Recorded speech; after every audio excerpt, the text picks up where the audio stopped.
problème de la manne, c'est qu'elle pourrissait le lendemain. Et le vendredi, Dieu a envoyé une manne avec une date d'expiration de 2 jours. Elle restait vendredi et elle restait aussi le samedi.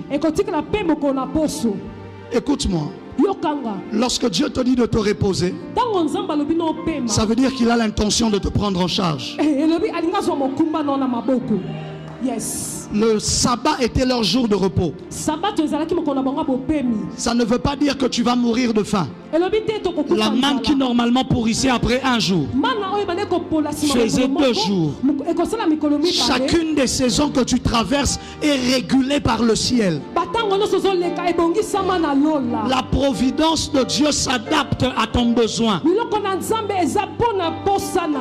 Mais écoutez-moi, la seule manne qui n'avait pas pourri, c'est une parenthèse.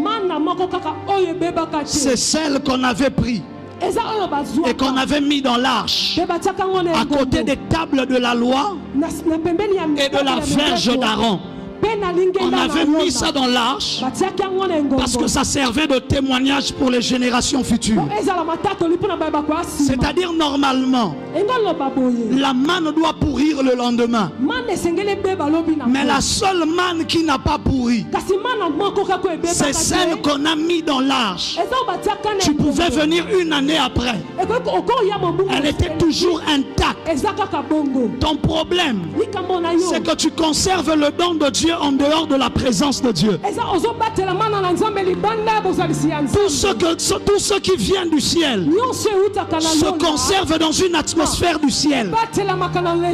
Ça pourrissait parce que ce n'était plus au ciel. Mais lorsqu'on a pris la manne et qu'on a mis ça dans l'arche, ça a retrouvé l'atmosphère de la présence de Dieu.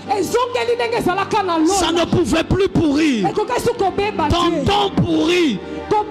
Tes finances pourrissent. Ton mariage pourrit. Parce que tu gardes ça en dehors de la présence de Dieu. Prends-moi ce don prophétique. Prends-moi ce mariage-là.